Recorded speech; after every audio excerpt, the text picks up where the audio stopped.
Welcome to the Half-Ass Hustler podcast. I'm your host, Rebeca Lima, and this is for entrepreneurs who are ready to break through the old way of doing business, ditch the status quo of working hard to make money, and half-ass the business all the way to 6, multi-6, and even 7 figures. I'm not about cookie-cutter methods that makes your life fit into your business, but this is the place for you if you want to expand your strategy, money, and mindset and create a business that fits your life. Let's get started.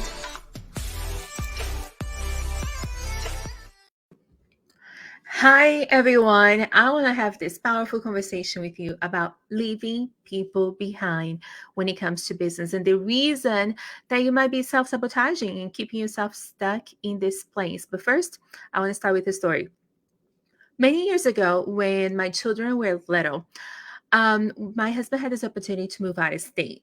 And my husband has been an orphan since he was 17. So it was really, really important for me that my children grew up around their grandparents and we had some, type of family unit beyond ourselves. So it was really, really important for me to be close to family. And when he had this opportunity, I said, no, let's just be really close to the people we love. I know this is going to be amazing. Right. And all of a sudden, few years went by. We were in the same place professionally. There was really limited growth in this place of where we are. We live in a tourist town. And if you know tourist town, they're moved by tourists. If there's no tourists, there's no money. So we kind of, we lived there and we lived in a beautiful house. We had a beautiful life together, but we were really limited professionally. Well, within a few years, everybody moved away and we were left behind. And the feeling of being left behind, I know that it sounds immature because when I had this conversation with my own coaches, they'll be like, are you scared of leaving someone behind? I'm like, no, I'm ready for growth. I'm ready for money, right? It feels a little bit immature, like you're in the playground and all your friends are playing over there and leaving you behind. And I know that professionally, sometimes we don't want to admit to ourselves that that's what we're scared of.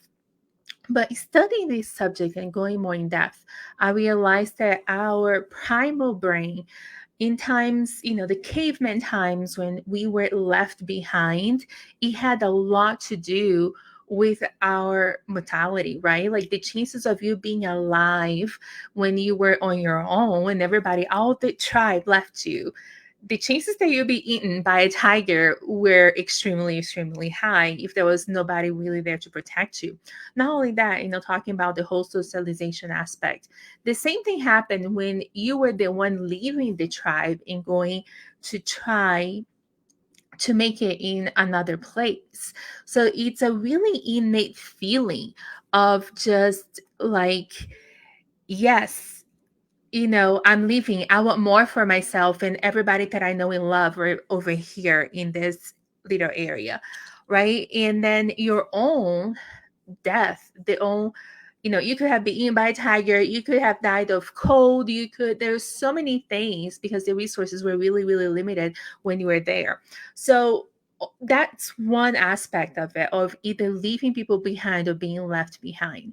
Now the other aspect is the love. Like when we are born, we really rely on our mother's love, right, to thrive. We rely on them to be fed. So the feeling of being left behind, of like being abandoned in this stage where you are, can really trigger lots of things that you might not be intellectually aware of. And this is why you have to go, and this is why child's, in-depth like child work, it's so, so important, like that inner child healing, because healing those wounds of being left behind, of rejection, of abandonment, right, can help propel you forward. So you need to be okay that you're riding this bus now, you're driving the bus, the growth bus, and the people who love and cheer you on might cheer you on, right? You're in the bus, or you might be um, triggering through your own growth. You might be triggering their shortcomings, and you just can't take that on. I know for a long, long time, I kept taking it on. Feeling really responsible about how people felt. And again, another thing that was installed in childhood: make sure that you don't let so and so feel jealous of you. Don't brag. Don't do this. Don't do that. And I always say it's not bragging if it's true, right? So going into that a little bit more into entrepreneurship, it's going to really change you're not taking people's stuff on, right? Like you can only do you. You can't do other people. You can only do your own growth, um, your own mindset. You can only step into the message. Just this morning, I had a special friend reaching out to me saying, I just love everything that you're doing. I love how you've just, shown up and being yourself. And that felt really, really special because for a long time, I had this drama in my head thinking like, I'm leaving everyone behind. So knowing that there's people who love and cheer me on, it made my heart happy this morning. And as I am growing more into myself, right? More into this new business stage, I'm realizing how strong that is because there's new layers of like, I'm leaving people behind. And also I'm being a little bit left behind because I see some people that I love going to a complete different direction. I feel like, oh, it's just me over here. Right? But they can't take on that responsibility of like, I'm being left here. And truthfully, I want to be a little bit left here because it's really, really important for me to calibrate at this level. So I'm being a really intentional choice. You guys know this is my year of health, right? So I'm really focusing on health stuff while all other people, they're focusing on other things, and that's completely okay. And it just means that, I am focusing on what's important for me.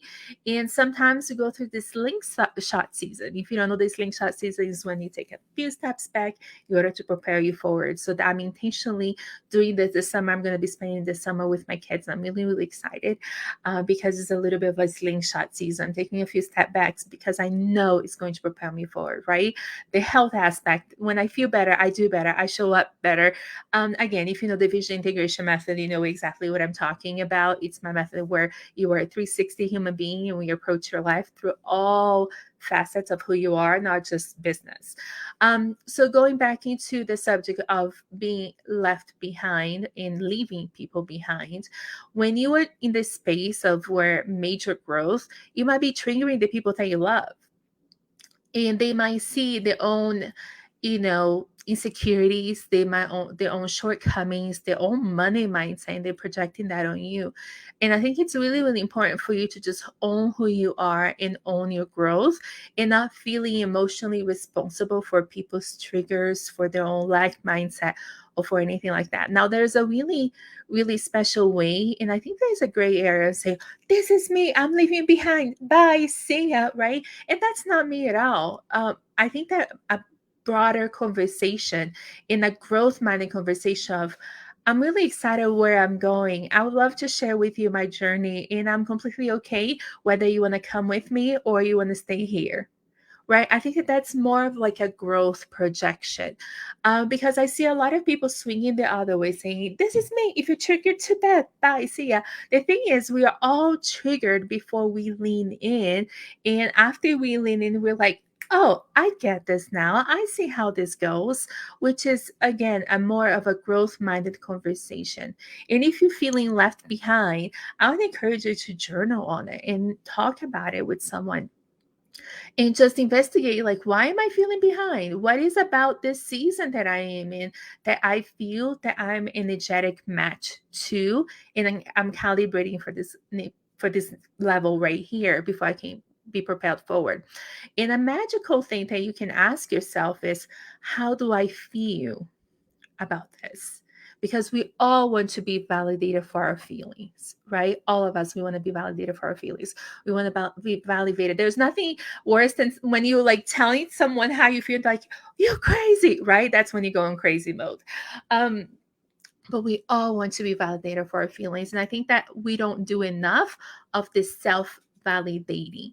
We expect others to validate how we feel. We expect others to validate this season of life that we're on.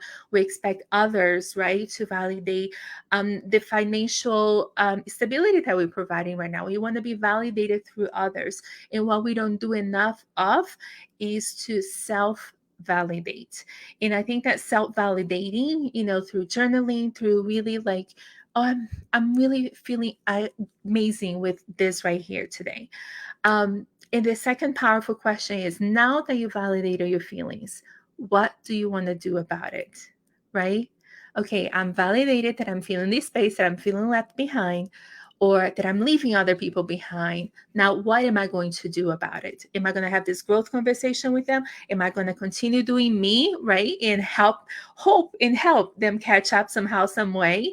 Or am I just, going to be here at this level because it's really, really important for me that people do it with me? So an example of that, and you might be thinking like, no, Rebecca, like if we all just in charge of our own growth, we can't wait for other people.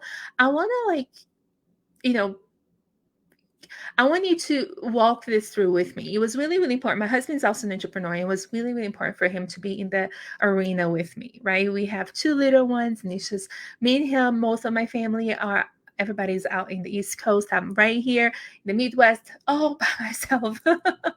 I have amazing friends, and my family is not close by. There's not a lot of support system except the team that we hire. So it was really, really important for me for him to be part of the conversation, right? For him to grow with me. And I feel like at times, I want to say that I slowed myself down, but I will say that I stayed a little bit more in certain areas of the mindset until he was able to catch up. And once he did, we both propelled forward, right? Because it was really, really important for me that because I want to be love wealthy. I want to be wealthy, right? I want to be wealthy in all areas. And if I went all in business and my love wealthy didn't catch up, it would feel off for me, right? Because he's my life partner. So it's really, really important for me that we both had this equal mindset. And now it's amazing because we take walks, right? And he calls me out on things where he calls me out on my shortcomings. And it's really, really special to have a partner like that. So maybe you have a partner, maybe you have a friend, maybe you have a business BFF. And I'm not saying slow yourself down to get there, but I'm saying that if you feel inclined, maybe it's okay for you to calibrate in this level, wait for them to catch up, and then you can both propel forward, right? Especially if you're married. I think that that's really, really special place for you to be in your marriage. So this is what I really wanted to talk about because I feel like it's not talked about enough. I feel like we almost made to be ashamed of the things, that we create, of feeling, responsible for other people's feelings. And where I'm not saying that you should be and not take that on at all. Again, it's a really primal instinct for us to feel this type of abandonment, that whether we are leaving people behind or we're staying behind ourselves. And I think that being okay and knowing that that's part of entrepreneurship, and even though it feels childish at the time, it's really, really special for you to take that on and really investigate, ask those 2 powerful questions. Why am I feeling this? How am I feeling? Self-validate those feelings and then ask yourself, what am I willing to do about it? What are the next steps for me to take here? So you can be part of that slingshot season. And maybe you're not on the other side of the slingshot where you're just being propelled forward. And that's amazing too. But don't think that you shouldn't self-validate because you're in growth mode, especially in growth mode, because I know that lots of times when I'm in growth mode, I was waiting for people to clap for me. As silly as that sounds, right? Like I really wanted other people to clap for me. And I didn't self-validate enough in order for me to keep on growing. And now I self-validate all the time. If I have an amazing day, I'm self-validating. If I find a coin, I'm self-validating. I am like high-fiving my children all the time. Yes, another client. And somebody else joined the 6-Figure Society. I'm so excited, right? And I really self-validate all the time. And I don't stop there. I always, okay, now that I self-validate, I cheer myself on, what am I going to do about it, right? How can I keep myself in this growth mode, self-validating, really feeling in charge of my feelings, and having this wholeness leadership where I'm not coaching and I'm not being like, oh, hey, I'm here, I know all about this, but it's like everybody in my world has something to add for me, and we're not leaving anyone behind, right? We're all growing together because, again, a rising tide lifts all boats. So this is it for me for today. I hope you had an amazing time with this conversation. Let me know if any ahas you have, and I'll see you next time. And just so you know, it gets better. Thanks for listening and embracing the half-ass hustler vibe. I'd love for you to leave me a review and share this episode with a friend. Or if you're ready to join me inside my 6-Figure Society, where strategy meets mindset, just click on the link below, and I'll see you inside.